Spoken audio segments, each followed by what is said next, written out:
দেশে বিনিয়োগ অনুকূল পরিবেশ বিরাজ করছে। আমেরিকান চেম্বার নেতাদের বৈঠকে প্রধানমন্ত্রী আগ্রহী উদ্যোক্তারা পাবেন সব ধরনের সহযোগিতা।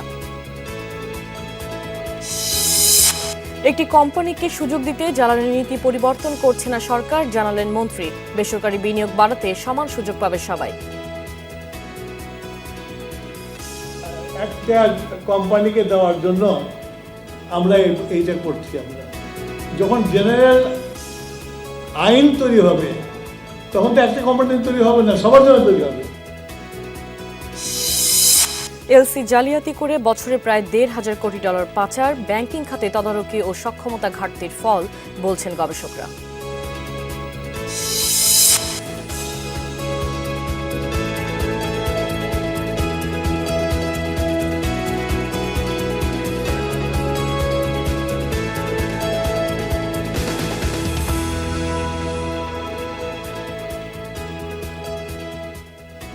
দর্শক, আমন্ত্রণ বিজনেস টুডেতে। আপনাদের সাথে আছেন কাশ্মীর রুহি। এতক্ষণ শিরোনাম দেখছিলেন, এবার বিস্তারিত।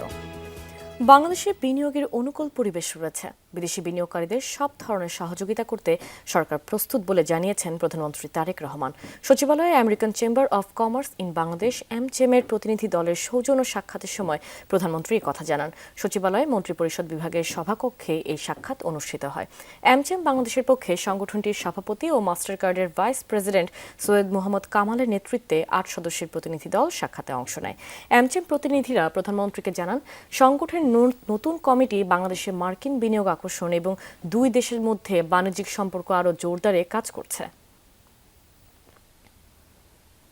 প্রধানমন্ত্রী তারেক রহমানের সঙ্গে সৌজন্য সাক্ষাৎ করেছেন বিদেশে অন্যতম বৃহৎ ডিজিটাল পেমেন্ট নেটওয়ার্ক প্রতিষ্ঠান ভিসার এশিয়া প্যাসিফিক অঞ্চলের প্রেসিডেন্ট স্টিফেন কার্পেন।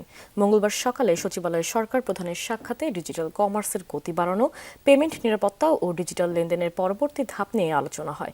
ভিসার এশিয়া প্যাসিফিক পরিকল্পনায় বাংলাদেশের গুরুত্ব তুলে ধরেন স্টিফেন কার্পেন। তিনি বলেন, ডিজিটাল আর্থিক সেবা সম্প্রসারণ, ক্রমবর্ধমান ই কমার্স খাত ও আর্থিক অবকাঠামোতে বিনিয়োগের মধ্য দিয়ে বাংলাদেশ ডিজিটাল পেমেন্টের নতুন অধ্যায়ে প্রবেশ করছে। এ সময় ভিসার ভারত ও দক্ষিণ এশিয়ার গ্রুপ কান্ট্রি ম্যানেজার সুরেশ শেঠিও উপস্থিত ছিলেন।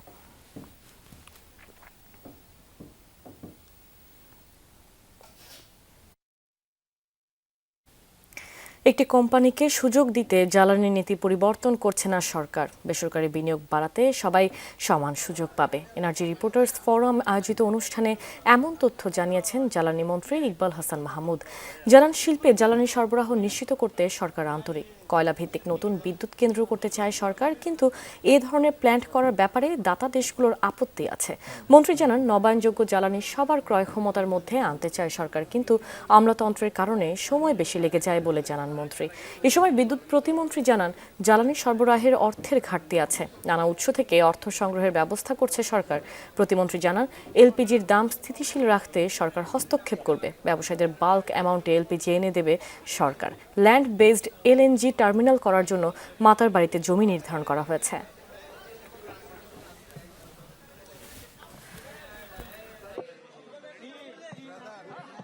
পার্টিকুলারলি এনার্জি সেক্টরে আমাদের প্রাইভেটের ইনভেস্টমেন্ট আমাদের অত্যন্ত জরুরি, এবং সেই জন্যই আমাদের মাননীয় প্রধানমন্ত্রী প্রাইভেট সেক্টরের সবার সাথে বসছেন, এবং আমি নিজেও বসেছি। উদ্ভট কথাবার্তা বলে দেখেন না, যে একটা কোম্পানিকে দেওয়ার জন্য আমরা এইটা করছি। আমরা যখন জেনারেল আইন তৈরি হবে তখন তো একটা কোম্পানি তৈরি হবে না, সবার জন্য তৈরি হবে। এলসির মতো নির্ভরযোগ্য লেনদেনের মাধ্যমে হচ্ছে ডলার পাচার, ওভার আন্ডার ইনভয়েসিং, ভুয়া শিপমেন্টের মাধ্যমে করা হচ্ছে এই দুর্নীতি। বাণিজ্যের আড়ালে বছরে কী পরিমাণ অর্থ পাচার হয় তার সঠিক পরিসংখ্যান না থাকলেও বিভিন্ন গবেষণা প্রতিষ্ঠানের মতে এর পরিমাণ $1,500 কোটি কাছাকাছি। আর এর জন্য ব্যাংকিং খাতে তদারকির অভাব ও নীতিগত দুর্বলতাকেই দুষছেন তারা। সংকট মোকাবেলায় ডিজিটাল বাণিজ্য ও আন্তর্জাতিক বিভিন্ন ব্যবসায়িক চুক্তি যাচাই বাছাই দক্ষতা বাড়ানোর তাগিদ সকলের।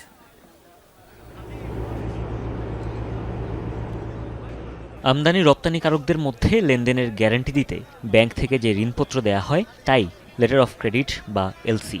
এটি একই সাথে রপ্তানিকারকদের পণ্যের দাম আর আমদানিকারকদের সঠিক পণ্য পাওয়ার নিশ্চয়তা দেয়।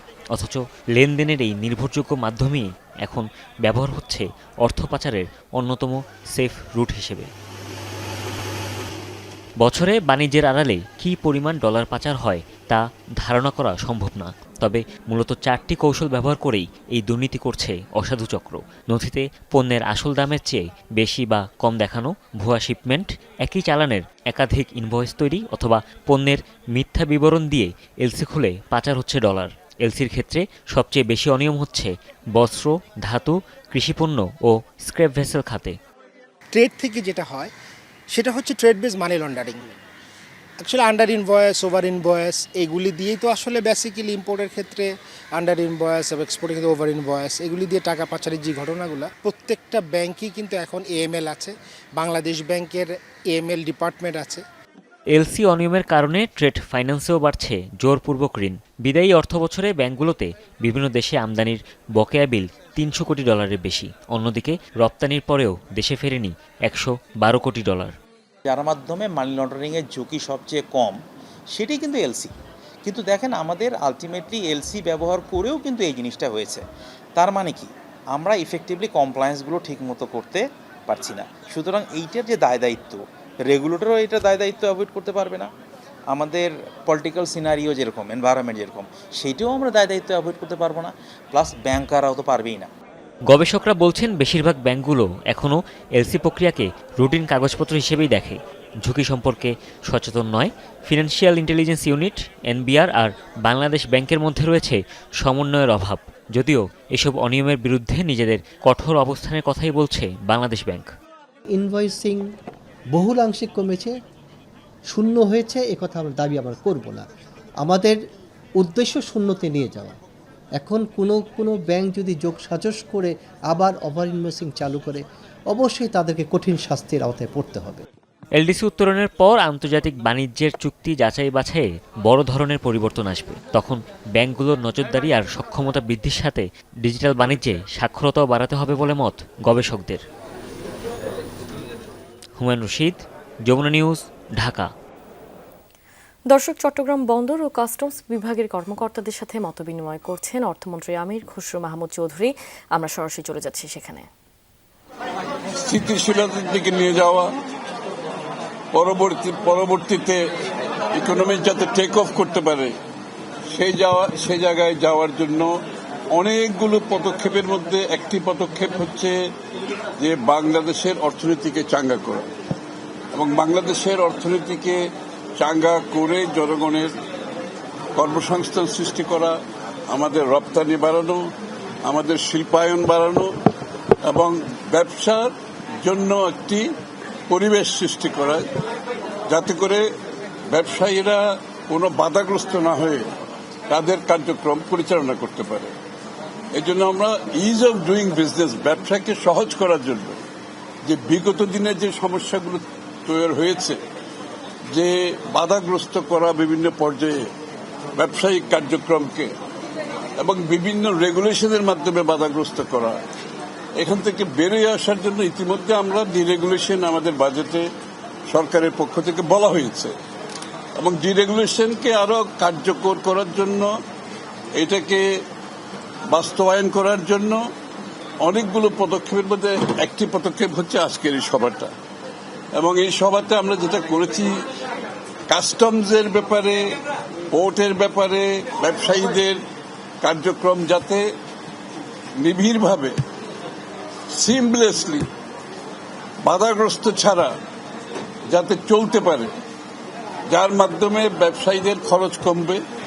আমাদের সাধারণ মানুষের যে দ্রব্যমূল্য, উচ্চ দ্রব্যমূল্য, এর অনেকটা কারণ হচ্ছে পোর্টে এক্সট্রা অতিরিক্ত খরচ হয়, কাস্টমসের দীর্ঘসূত্রিতার বিষয়টা বারবার উঠে এসেছে। এই জন্য আজকে এনবিআর এর চেয়ারম্যান সাহেব আসছেন, পোর্টের চেয়ারম্যান সাহেব আছেন, আমরা জয়েন্টলি সবাইকে নিয়ে বসে যে কোথায় কোথায় সমস্যাগুলো আছে, প্রত্যেকটি সমস্যা আমরা আইডেন্টিফাই করেছি, চিহ্নিত করেছি, এবং প্রত্যেকটি সমস্যার সমাধান কি হওয়া দরকার সিদ্ধান্তও নিয়েছি। সিদ্ধান্ত নিয়ে লিপিবদ্ধ করেছি এইটার, এবং কত সময়ের মধ্যে কোন কোন সিদ্ধান্তটা বাস্তবায়ন হবে সেটারও সিদ্ধান্ত নিয়েছে। এখানে ওপেন এন্ডেড কিছু নাই, কিন্তু সিদ্ধান্ত নেওয়া না, সিদ্ধান্ত কতদিনের মধ্যে বাস্তবায়ন হবে সেই সিদ্ধান্ত নেওয়া হয়েছে, যাতে করে আগামী দিনে পোর্ট কাস্টমস একসাথে কাজ করতে পারে। ওনাদের একসাথে কাজ করার প্রয়োজনীয়তা অনেকদিন আগে ছিল, এটা আমরা এই প্রথমবারের মতো আমরা একটা জয়েন্ট পোর্ট অ্যান্ড কাস্টম যাতে কাজ করতে পারে, যে পোর্টের সমস্যা আছে, কাস্টমসের সমস্যা আছে, ওনারা একসাথে বসে সমাধান করতে পারবে। এবং এই সিদ্ধান্তগুলো আমরা আজকে নিয়েছি, দুই পক্ষ মিলে এই সিদ্ধান্ত নেওয়া হয়েছে, এগুলো কার্যকর হবে আমি বিশ্বাস করি খুব সহসা, যার ফলে চট্টগ্রাম পোর্টের কার্যক্রম, কাস্টমসের কার্যক্রম অনেক বেশি গ্রহণযোগ্য হবে। চট্টগ্রামের পাহাড়তলী চাল বাজারে অস্থিরতা চরমে, রীতিমতো যেন নৈরাজ্য চলছে। বিশেষ করে রেকর্ড ছাড়িয়েছে চিনিগুড়া চালের দাম। রফতানির অনুমতি দেওয়ার পর থেকে অস্বাভাবিক মূল্যবৃদ্ধি আর সংকটের শুরু বলছেন পাইকার ও আড়তদাররা। এই জন্য সিন্ডিকেটের কারসাজিকে দুষছেন বিক্রেতারা।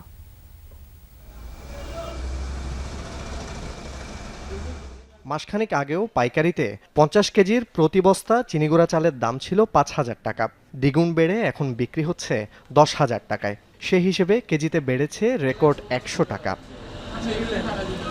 পোলাও, বিরিয়ানি, খিচুড়ি, পায়েস রান্নায় এবং আচার অনুষ্ঠানে চিনিগুড়া চালের ব্যবহার বেশি। গত কিছুদিন ধরে অস্বাভাবিক মূল্যবৃদ্ধিতে বিপাকে ভোক্তা, এমনকি খুচরা বিক্রেতারাও। চট্টগ্রামে চালের পাইকারি বাজার পাহাড়তলীর আড়তদার ও পাইকাররাও স্বীকার করছেন, চিনিগুড়া চাল রপ্তানির অনুমতি দেওয়ার পর থেকে সংকটের অজুহাতে বাজারে চলছে নৈরাজ্য। সময় একসাথে কিনে পারছি চিনিগুড়া, এই যে রপ্তানির অজুহাত দিয়ে আজকে চিনিগুড়ার দাম 130 টাকা থেকে 200 টাকা করলো। চিনিগুড়াটা বাড়ছে, কেন বাড়ছে এটা বললে কথা, এটা বাইরে যা এক্সপোর্ট হচ্ছে, যার কারণে চিনিগুড়াটা একটু বেশি। চিনিগুড়ার দামের কারণে আপনার কাটারিয়া তো দাম বেড়ে গেছে, যেটা মানুষ সচরাচর নিবে ওইটাও তো মানুষ এখন নিতে পারতেছে না। চিনিগুড়া চালের মূল্যবৃদ্ধির প্রভাব পড়েছে কাটারি ভোগ, নাজিরশাহের মতো অন্যান্য জাতের চালের উপরও। 50 কেজির বস্তায় দাম বেড়েছে 200 থেকে 300 টাকা পর্যন্ত। সাধারণ একটা চাউল দিয়ে সামান্য কিছু তরকারি একটা দুটা হলে খেয়ে ফেলতে পারবেন, কিন্তু চাউলেই যদি আপনার ক্রয় ক্ষমতার বাহিরে হয়ে যায় তাহলে আপনি কিভাবে দিন যাপন করবেন? চাউল একটা নিত্য প্রয়োজনীয় জিনিস, এটা অন্য কোনো জিনিস। নিত্য প্রয়োজনীয় জিনিসকে এইভাবে বাড়া দিলে মানুষের পকেটে টান পড়ে। বাজারের যে বাড়তি দাম সব কিছুতেই তো এফেক্ট করতেছে, মানুষের আয় তো বাড়ে নাই। পাহাড়তলী বাজারের পাইকার ও আড়তদাররা বলছেন, রপ্তানির সিদ্ধান্তের পর দেশের বাজারে মূল্য কারসাজিতে সক্রিয় একটি সিন্ডিকেট। রাতারাতি 1 টাকার মাল 2 টাকা করে দিতে হবে, 5,000 টাকার ব্যাগ 10,000 টাকা বের করে দিতে হবে, এটা কোনোভাবেই মেনে নেওয়া যায় না। এদের বিরুদ্ধে কঠোর ব্যবস্থা নেওয়া দরকার। এটা তো এখন লুডের মতো হয়ে গেছে, কার থেকে কত বেশি বিক্রি করবে। এটা বড় বড় গ্রুপ কোম্পানিরা আছে, বিভিন্ন ধরনের বড় বড় যারা শিল্প গ্রুপ যারা চিনিগুড়াতে জড়িত হয়ে গেছে, তারা এখন এটা নিয়ে খেলতেছে। কিছুটা এক্সপোর্টাররা এক্সপোর্ট করছে হালকা কিছু মাল, এটাকে পুঁজি করে আমাদের কিছু কর্পোরেট গ্রুপ বা সিন্ডিকেট করে মজুতদারি করে ফেলছে, তো যার জন্য মার্কেটটা এই প্রভাব পড়তেছে। চট্টগ্রামের পাহাড়তলী পাইকারি বাজারে প্রতিদিন যেখানে 150 টন চাল ওঠানামা হয়, মূল্যবৃদ্ধির পর তা নেমে এসেছে 120 টনে। জোবায়েত ইবনে শাহাদাত, যমুনা নিউজ, চট্টগ্রাম। পৃষ্ঠপোষকতার অভাবে হারাতে বসেছে নেত্রকোনার বিরিশিরির ঐতিহ্যবাহী তাঁত শিল্প। 1976 সালে শুরু হলেও আর্থিক অসচ্ছলতার কারণে 1 দশক ধরে বন্ধ ক্ষুদ্র নৃগোষ্ঠী পরিচালিত এই শিল্প প্রতিষ্ঠান। এতে কাজ হারিয়ে বিপাকে পড়েছেন অনেক নারী। তাঁত শিল্প পুনরুজ্জীবিত করার আশ্বাস দিয়েছেন ভারপ্রাপ্ত স্পিকার। উদ্যোগী হওয়ার নির্দেশনা দিয়েছেন স্থানীয় প্রশাসনকে। 1 দশক আগেই নেত্রকোনার দুর্গাপুরে নজরকাড়া ডিজাইন আর মনমাতানো রঙের তাঁত শিল্প বন্ধ হয়েছে। ঐতিহ্যবাহী এই শিল্প ছেড়ে প্রতিষ্ঠানটির সাথে জড়িতরা চাষাবাদ সহ নানা কাজে জড়িয়ে পড়েছেন। পৃষ্ঠপোষকতার অভাব, আর্থিক সংকটে হারিয়ে যেতে বসেছে এই শিল্প।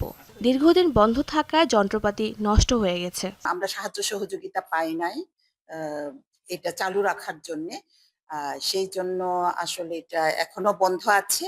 কিন্তু আমরা আশা করি যে বর্তমান যে সরকার আছেন ওনারা যদি আমাদের দৃষ্টি দেন, আমাদের দিকে দৃষ্টি দেন, তাহলে আমরা মনে করি যে এই তাঁত শিল্প আবার আমরা চালু করতে পারবো। গারোদের ঐতিহ্যবাহী পোশাক, দকমান্দা, ওড়না ও গামছা ছিল বিদেশিতে ঘুরতে আসা পর্যটকদের প্রধান আকর্ষণ। সংশ্লিষ্টরা মনে করেন শিল্পটি পুনরুজ্জীবিত হলে স্থানীয় চাহিদা মিটিয়ে বিদেশেও বাজার তৈরি করা সম্ভব। এতে স্থানীয়ভাবে বাড়তি কাজের সুযোগ বাড়বে। এই ঐতিহ্যটির এতই সুনাম ছিল যে দুর্গাপুরে আসলেই আমরা বাঙালি গারো হিন্দু তাঁত শিল্প নিয়ে তারপরে হলো আমরা বাড়িতে যাইতাম। আমরা নিজেরাও অনেক পড়েছি। আমরা ছোট থেকে এটা দেখে আসছি যে এটা তাদের আমাদের দুর্গাপুরের ঐতিহ্যের সংস্কৃতির সাথে এটা জড়িত ছিল। তো আস্তে আস্তে কালের আবর্তে এই জিনিসটা আসলে হারিয়ে গেছে অনেকটাই। বর্তমান শিল্প বান্ধব সরকার এবং যে আমাদের ডেপুটি স্পিকার মহোদয়ের সরাসরি নির্দেশনায় এই শিল্প আবার জেগে উঠবে। এনে একটা তাঁত শিল্পের একটা সুযোগ হলে এই এলাকার অনেকের কর্মসংস্থানের সুযোগ হবে। তাঁতের যন্ত্রপাতিগুলো এদিক সেদিক করে আছে, তো এগুলা যদি সংস্কার করা হয় তাহলে আমরা আবার আমাদের কাজ আমরা চালু করতে পারি। ঐতিহ্য ফিরিয়ে আনতে প্রশিক্ষণের ব্যবস্থা করতে চান স্থানীয় সংসদ সদস্য, জাতীয় সংসদের ভারপ্রাপ্ত স্পিকার। এজন্য প্রয়োজনীয় পৃষ্ঠপোষকতার নির্দেশনা দিয়েছেন স্থানীয় প্রশাসনকেও। কাজটা তখনই করতে পারবে যখন আমরা কাজের পরিবেশ সৃষ্টি করব, তাদেরকে ফ্যাসিলিটেট করতে হবে। শুধুমাত্র গারোদের নিজস্ব ড্রেসটাই না, আমি চাই এখান থেকে তাঁত শাড়ি, তাঁত শিল্পের অনেক কিছু যেন তৈরি হয়, যাতে এটা আমরা ঢাকা সহ অনেক জায়গায় রপ্তানি করতে পারি। স্থানীয় সংসদ সদস্য এবং আমাদের মাননীয় ডেপুটি স্পিকার স্যারের সাথে আলোচনা করেছি এবং স্যার একটা বিশেষ উদ্যোগ নিয়েছেন যে আমাদের পাবনার সিরাজগঞ্জ অঞ্চলে যে সকল এলাকায় বর্তমান আধুনিক তাঁত শিল্প প্রচলিত আছে সেই সকল এলাকা থেকে ট্রেনার এনে আমরা এই গারো এবং হাজং সম্প্রদায়ভুক্ত মাতৃপ্রধান সম্প্রদায়ের যে সকল লোকজন এর সাথে পূর্বে জড়িত ছিলেন তাদের ট্রেনিং এর ব্যবস্থা করা। 2018 সালে সরকারি সহায়তায় তাঁত ঘরের কাজ সচল করার উদ্যোগ নেওয়া হয়েছিল, কিন্তু আমলাতান্ত্রিক জটিলতায় তা বেশি দূর অগ্রসর হতে পারেনি। শাজদিন অন্তরা, যমুনা নিউজ। দর্শক, এবার জানাবো পুঁজিবাজারের লেনদেনের খবর। ডিএসইতে প্রধান সূচক 58 পয়েন্ট বেড়ে দাঁড়িয়েছে 5,903 পয়েন্টে। অন্যদিকে ডিএসইএসএ 7 পয়েন্ট বেড়ে 1,182 পয়েন্টে দাঁড়িয়েছে। ডিএসই 30 সূচক 18 পয়েন্ট বেড়ে দাঁড়িয়েছে 2,204 পয়েন্টে। আজ হাত বদল হয়েছে 1,115 কোটি 42 লাখ টাকার শেয়ার। গতকাল লেনদেন হয়েছিল 908 কোটি 40 লাখ টাকার শেয়ার। দাম বেড়েছে 242টি প্রতিষ্ঠানের, কমেছে 101টির, অপরিবর্তিত ছিল 50টি প্রতিষ্ঠানের শেয়ারের দর। লেনদেনের ভিত্তিতে শীর্ষে রয়েছে বেক্সিমকো। প্রতিষ্ঠানটির মোট 51 কোটি 35 লাখ টাকার শেয়ার লেনদেন হয়েছে। পরের অবস্থানে আছে শার্প ইন্ডাস্ট্রিজ ও মালিক স্পিনিং মিলস। এবার জানাবো চট্টগ্রাম স্টক এক্সচেঞ্জের খবর। সেখানে প্রধান সূচক সিএসপিআই প্রায় 161 পয়েন্ট বেড়ে দাঁড়িয়েছে 15,790 পয়েন্টে। সিএসসি এক্স সূচক বেড়েছে 95 পয়েন্ট এবং সিএসই 30 সূচক বেড়েছে 128 পয়েন্ট। সিএসইতে আজ হাত বদল হয়েছে 71 কোটি 24 লাখ টাকার শেয়ার। গতকাল লেনদেন হয়েছিল 35 কোটি 56 লাখ টাকার শেয়ার। লেনদেন হওয়া 231টি প্রতিষ্ঠানের মধ্যে দর বেড়েছে 164টির, কমেছে 49টির, আর অপরিবর্তিত ছিল 18টি প্রতিষ্ঠানের শেয়ারের দর। দর্শক, এই ছিল আমার কাছে পুঁজিবাজারের সর্বশেষ আপডেট। চলে যাচ্ছি পরবর্তী সংবাদে। তরুণদের সামাজিক যোগাযোগ মাধ্যমে আসক্ত করে তোলার অভিযোগে মেটা, গুগল, টিকটক ও স্ন্যাপচ্যাটের বিরুদ্ধে করা হাজার হাজার মামলা চালিয়ে যাওয়ার অনুমতি দিয়েছেন মার্কিন আদালত। সোমবার মেটা ও টিকটকের আপিল খারিজ করে এই সিদ্ধান্ত নেন যুক্তরাষ্ট্রের আপিল আদালত। ফলে প্রতিষ্ঠানগুলোর বিরুদ্ধে দায়ের করা 3,000-এরও বেশি মামলা পরিচালনায় আর কোনো বাধা নেই। যুক্তরাষ্ট্রের বিভিন্ন রাজ্যের স্থানীয় সরকার, স্কুল কিংবা ব্যক্তি এসব মামলা করেছেন।